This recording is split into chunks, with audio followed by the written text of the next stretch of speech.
द्रौपदी जी क्यों भीम का वध करना चाहती थी? महाभारत काल के ऐसे कई रहस्य हैं जिन्हें बहुत ही कम लोग जानते हैं। इन्हीं रहस्यों में से एक है जब द्रौपदी अपने ही पति भीम को मारना चाहती थी, मगर द्रौपदी अपने ही पति की मृत्यु क्यों करना चाहती थी, और वो भी उस पति की जो उसे सबसे ज़्यादा प्रेम करता था और उसकी हक की लड़ाई में सबसे आगे खड़ा रहता था। दरअसल पांडवों की पत्नी द्रौपदी माँ काली का रूप थी। इस बात का ज्ञान अर्जुन को था, जिसके बाद एक दिन अर्जुन द्रौपदी के कक्ष में गए। आपको बता दें कि द्रौपदी के पांच पति होने के कारण सभी पांडवों ने यह तय किया था कि उनमें से एक भी द्रौपदी के साथ समय बिताने जाएगा तो वह अपने खाओ कक्ष के बाहर उतार देगा, ताकि अन्य पांडवों को यह ज्ञात हो सके कि कोई पहले से ही अंदर मौजूद है। लेकिन इस दौरान अर्जुन की बाहर रखी खाओ भीम ने देखी नहीं और वो झट से कक्ष के अंदर चला गया। अब जैसे ही भीम कक्ष के अंदर गया, वैसे ही उसने देखा कि वहाँ अर्जुन पहले से ही मौजूद था और वह द्रौपदी के पांव दबा रहा था। ये दृश्य देखकर भीम आग बबूला हो गया और उसने अपने गदे से अर्जुन पर प्रहार कर दिया। कुछ शोर सुनाई देने पर युधिष्ठिर कक्ष में पहुँचते हैं और भीम से कहते हैं, तुम ये क्या कर रहे हो? क्यों तुम अपनी छोटे भाई को मार रहे हो?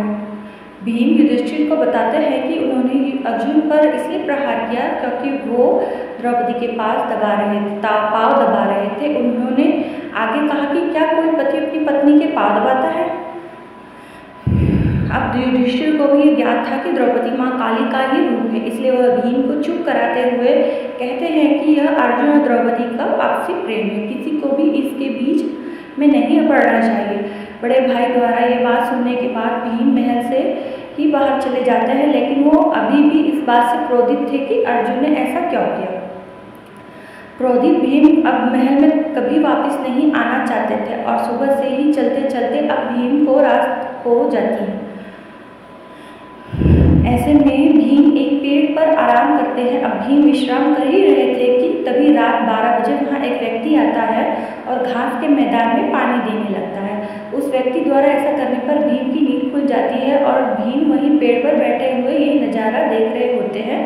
धीरे धीरे वहाँ एक सभा लगने लगती है। इस सभा में भगवान शिव, ब्रह्मा जी और इंद्रदेव समेत कई देवता शामिल होते हैं और इस सभा को संबोधित कर रहे होते हैं भगवान श्री कृष्ण।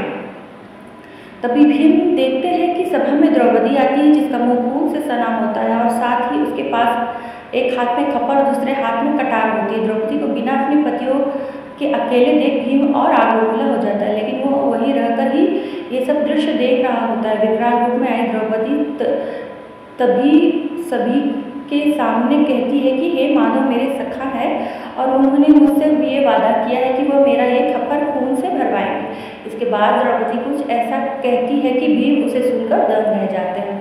द्रौपदी कहती है कि मैं चाहती हूँ मेरा आधा खप्पर भीम के रक्त से भरे और आधा कुरुवंश के रक्त से।